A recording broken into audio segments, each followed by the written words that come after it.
Hello বন্ধুরা, সবাই কেমন আছেন? আশা করছি সবাই ভালো আছেন আর ভালো থাকবেন। তো কুকিং উইথ সুনিতার চ্যানেলে আজকে যে এখানে দেখছেন এক বাটি সয়াবিন নিয়েছি, একটা আলু নিয়েছি আর 5টা ডিম নিয়েছি। এই দিয়ে আজকে একটা তরকারি করব। তো দেখতে থাকুন।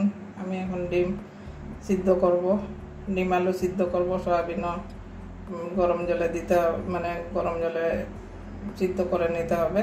তো ঠিক আছে, দেখতে থাকুন। আমি রান্নায় এবার ফিরে আসছি। এবারে গ্যাসটা ধরিয়ে নিয়েছি। কড়াইতে ডিমগুলো ধুয়ে জল নিয়ে নিয়েছি, কড়াইয়ে ডিমগুলো বসিয়ে দিয়েছি। তো একটুখানি লেবু দিয়ে দিচ্ছি যাতে কড়াইটা কালো না হয়ে যায়। এই লেবুর রসটা দিলে আমার কড়াইটা কালো হবে না। আর লেবুটাও দিয়ে দিলাম।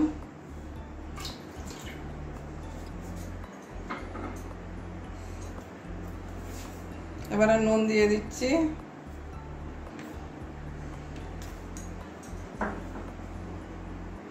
এবারে ঢাকা দিয়ে দিচ্ছি, ঢাকা দিয়ে সিদ্ধ করে নেবো, তাড়াতাড়ি হয়ে যাবে। তাহলে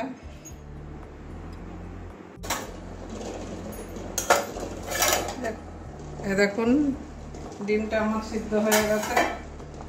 তো নুন দিয়েছিলাম ওই জন্য ফাটেনি একটা। 15 মিনিট হয়ে গেছে সিদ্ধ বসিয়েছি। এবারে ডিমটা নামিয়ে নেব। সসপ্যানের মধ্যে জল নিয়ে নিয়েছি।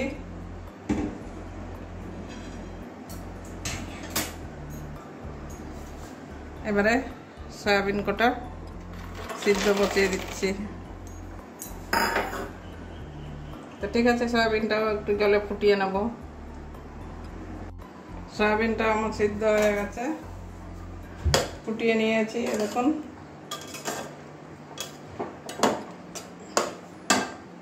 এবারে সয়াবিনটাও নামিয়ে দেব।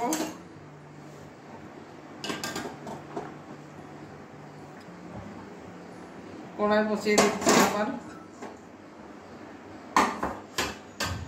সয়াবিনটা একটা ঝুড়ির মধ্যে ঢেলে ভালো করে ধুয়ে নেব। এদিকে আলু কেটে রেখেছি, আলুটা ভাজবো। এবারে গরম হয়ে গেছে, এবারে তেল ঢেলে নিচ্ছি।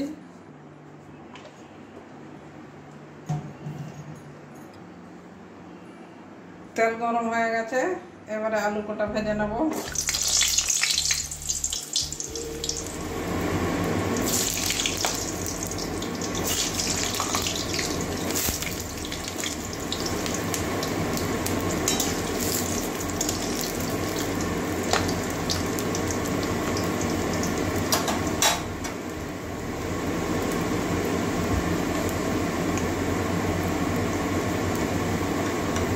একটুখানি হলুদ দিয়ে দিচ্ছি আলুর মধ্যে।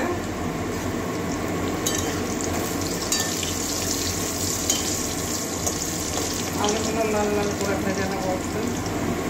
এবারে আলুগুলো তুলে নেব, লাল লাল করে ভেজে নিয়েছি।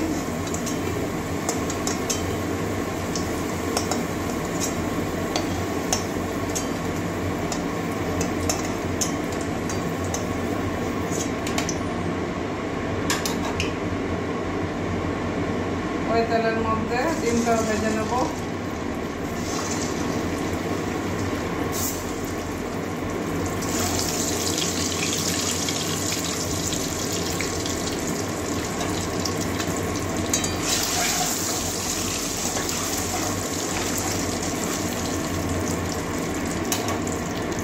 এবারে ডিমটাও ভালো করে ভেজে নেব একটু লাল লাল হওয়া পর্যন্ত। ডিমটা আমার ভাজা হয়ে গেছে, লাল লাল করে ভেজে নিয়েছি।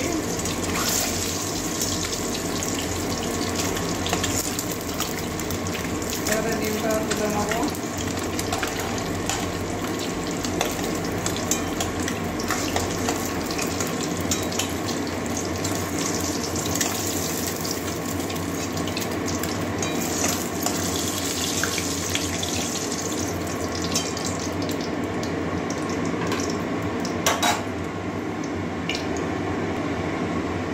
এবারে পেঁয়াজ বাটা দিয়ে দিচ্ছি।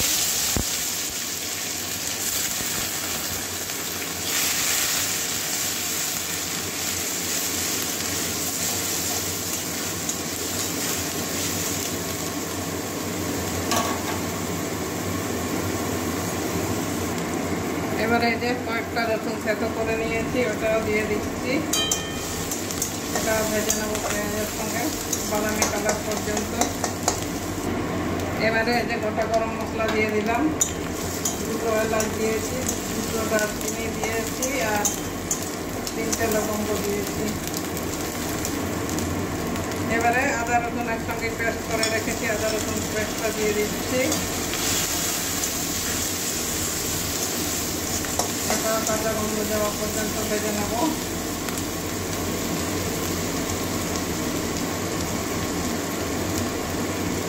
প্রথমে এই যে কয়েকটা কাঁচা লঙ্কা চিরিয়ে দিয়েছি, এটাও দিয়ে দিচ্ছি।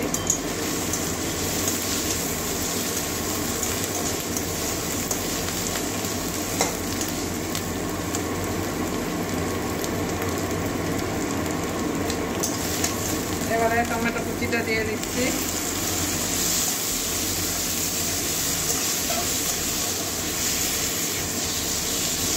ভালো করে কষিয়ে নেব। এবারে পরিমাণ মতো নুন দিয়ে দিচ্ছি।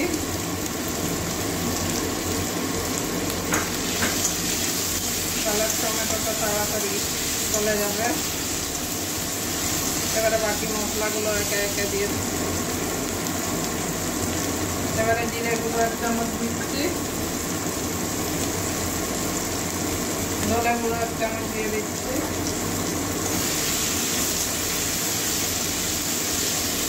এবারে ভালো করে কষিয়ে নেব। এবারে কাশ্মীরি লাল লঙ্কার গুঁড়ো দিয়ে দিচ্ছি।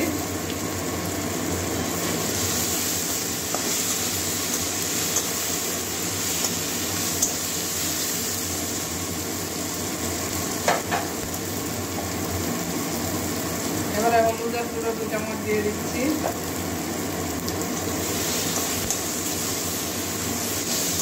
একটু ভালো করে মিশিয়ে নেব। এবারে মশলার মধ্যে জল ঢেলে দিচ্ছি, জল দিয়ে কষিয়ে নেব মশলাটা। মশলা থেকে যতক্ষণ তেল ছাড়বে না ততক্ষণ কষাবো, টমেটো তাহলে গলে যাবে।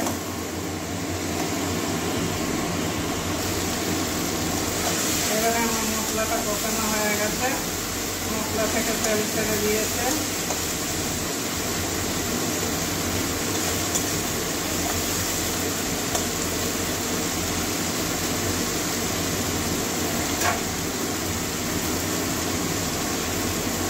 এবারে ধুয়ে রাখা সয়াবিনটা দিয়ে দেবো।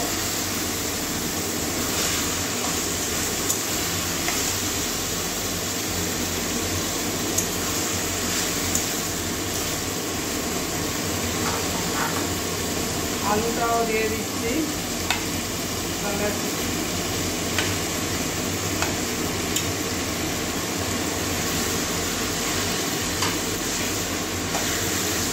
ভালো করে মশলা করে কষিয়ে নেব সয়াবিন আর আলুটা।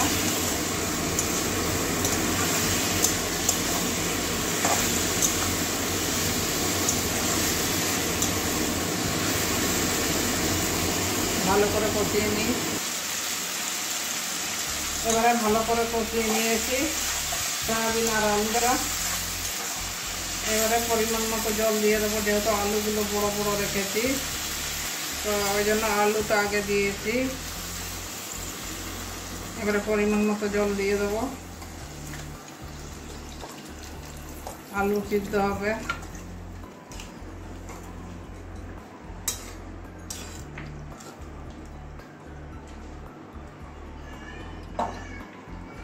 এবারে সব কিছু চেক করে ঢাকা দিয়ে দেবো। নুন লাগবে একটু, নুনটা দিয়ে দিচ্ছি আর একটু।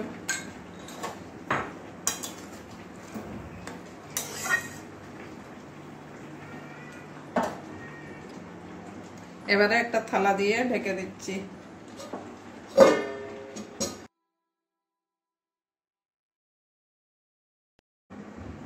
এবারে ঢাকনাটা খুলে দেখছি আমার আলুগুলো সিদ্ধ হয়েছে কিনা।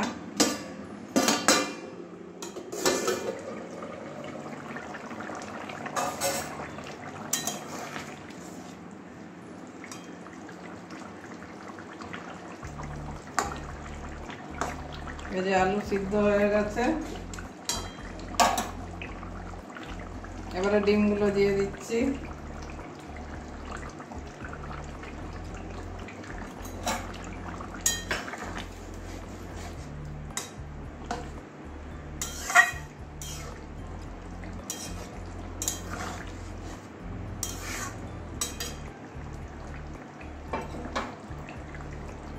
এবারে কয়েকটা ধনে পাতা কুচি দিয়ে দিচ্ছি।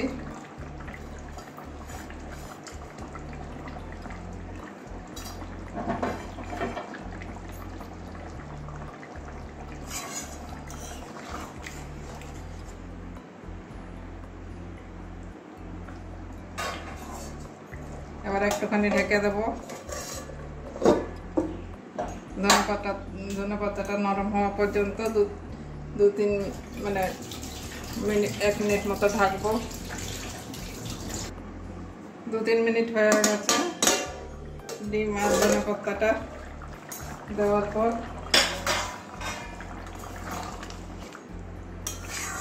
ডিমটা তো ওই কাঁটা চামচ দিয়ে মাঝখানে ইয়ে করে নিয়েছিলাম, ফুটো করে নিয়েছি। সব কিছুই সিদ্ধ হয়ে গেছে। এবারে নামিয়ে নিচ্ছি। নামিয়ে একটা বাটির মধ্যে ঢেলে দেখাচ্ছি। বন্ধুরা, আমার সয়াবিন দিয়ে ডিম আলু সয়াবিন তরকারি হয়ে গেছে। তো কেমন হয়েছে অবশ্যই কমেন্ট করে বলবেন। আর এত সুন্দর গন্ধ বেরিয়েছে, মানে না খেয়ে আর থাকা যাচ্ছে না। তো এই দেখুন, এখানে ভাত নিয়েছি। এবারে ডিম আলু সয়াবিন তরকারি দিয়ে খেতে হবে। তো বন্ধুরা, আমার রান্নাঘর ছোট, যার জন্য পুরো সব দেখাতে পারি না। তো বন্ধুরা, আপনারা অবশ্যই একদিন এইভাবে বাড়িতে বানিয়ে সবাইকে খাওয়াবেন, আনন্দ করে খেয়ে নেবে। তো বন্ধুরা, গরমও খুব পড়েছে। তো যাই হোক, আজকের জন্য এইটুকুনই। আবার অন্য কোনো দিন অন্য রান্না নিয়ে আসবো। সবাই ভালো থাকবেন। টাটা।